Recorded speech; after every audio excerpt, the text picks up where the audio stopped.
আর্থিক প্রতিষ্ঠান আইন ১৯৯৩ সালের ৪-১ ধারা মোতাবেক এখানে সুস্পষ্ট বলা আছে, আর্থিক প্রতিষ্ঠান ব্যতীত সারা বাংলাদেশের ব্যক্তি পর্যায়ে সুদের লেনদেনকারী এবং যারা দাদন ব্যবসায়ী আছে তাদের এই সমস্ত আইন বহির্ভূত কর্মকাণ্ড বন্ধে একটা রিপ্রেজেন্টেশন বা দরখাস্ত দিয়েছিলেন একজন পিটিশনার শচীন্দ্রনাথ শীল নামের এক ভদ্রলোক। তো উনি হচ্ছে আজকের এই রিট পিটিশনের পিটিশনার। এটা দিয়েছিলেন মাইক্রো ক্রেডিট রেগুলেটরি অথরিটির চেয়ারম্যানকে। তো সেটা নিষ্পত্তি উনি করেননি, যার জন্য উনি এগ্রিভড হয়ে রিট পিটিশন ফাইল করেছেন মহামান্য হাইকোর্ট ডিভিশনে। মাননীয় বিচারপতি জনাব আশরাফুল কামাল এবং মাননীয় বিচারপতি জনাব কাজী ওয়ালুল ইসলামের কোর্টে আজকে এটা শুনানি হয়। এর আগেও 3 দিন শুনানি হয়েছে।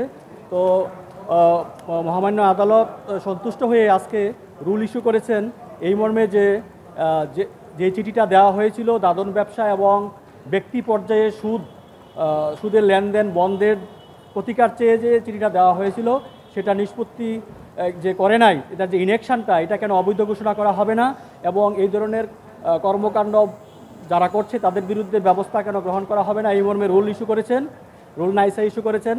অ্যাট দ্য সেম টাইম একটা ডাইরেকশন দিয়েছেন মাইক্রো ক্রেডিট রেগুলেটরি অথরিটির চেয়ারম্যানকে, যাতে 2 মাসের মধ্যে পিটিশনারের সংশ্লিষ্ট দরখাস্তটি নিষ্পত্তি করে প্রয়োজনীয় আইনগত ব্যবস্থা নেয়।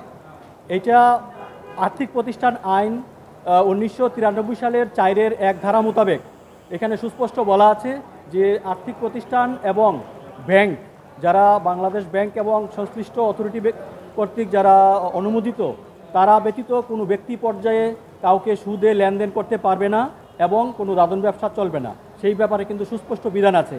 আমরা মহামান্য আদালতকে সেই বিষয়টা বোঝাতে সক্ষম হয়েছি। এছাড়াও ব্যাংকিং কোম্পানিজ অ্যাক্ট আছে, ওখানেও এই ব্যাপারে কিন্তু সুস্পষ্ট নির্দেশনা আছে। এছাড়া মাইক্রো ক্রেডিট রেগুলেটরি অথরিটিতে সংশ্লিষ্ট বিধান আছে এই ব্যাপারে, এবং মাইক্রো ক্রেডিট রেগুলেটরি অথরিটির কাজই হচ্ছে যে যারা ক্ষুদ্র ঋণ সংক্রান্ত বিষয় আছে।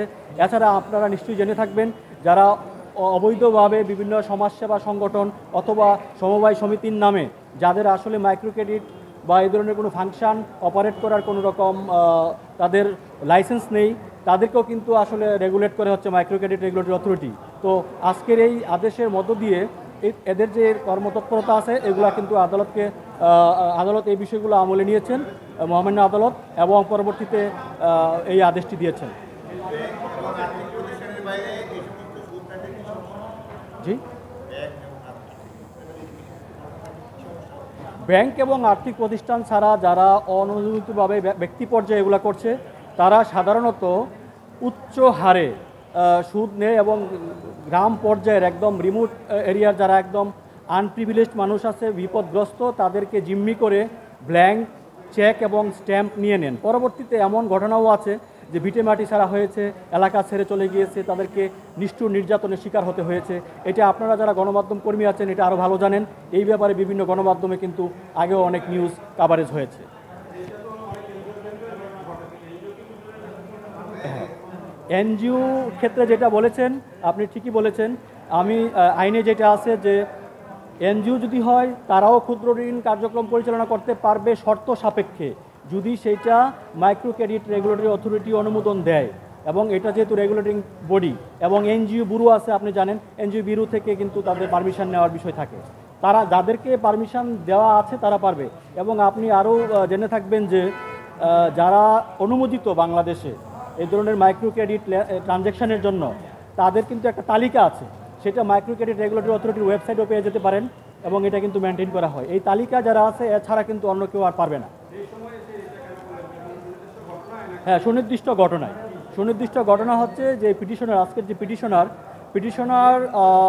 পিটিশনারের ওয়াইফ এবং পিটিশনার নিজেও ভিকটিম এলাকাতে এরকম খুলনার ঘটনা এটি, এলাকাতে প্রচুর পরিমাণে উচ্চ সুদে আপনার এরকম দাদন ব্যবসা চলছে এবং তাদের কাছ থেকে ব্ল্যাঙ্ক চেক নিয়ে স্ট্যাম্প নিয়ে এদেরকে জিম্মি করেছে, এই ধরনের ঘটনা ঘটেছে। তারা কোনো রকম প্রতিকার না পেয়ে এবং হয়রানির শিকার হয়ে তারা মহামান্য হাইকোর্টে এই বিষয়টির জন্য প্রতিকারের জন্য এসেছেন এবং আমরা মহামান্য হাইকোর্টে এই বিষয়টা উপস্থাপন করতে সক্ষম হয়েছি, বোঝাতে সক্ষম হয়েছি।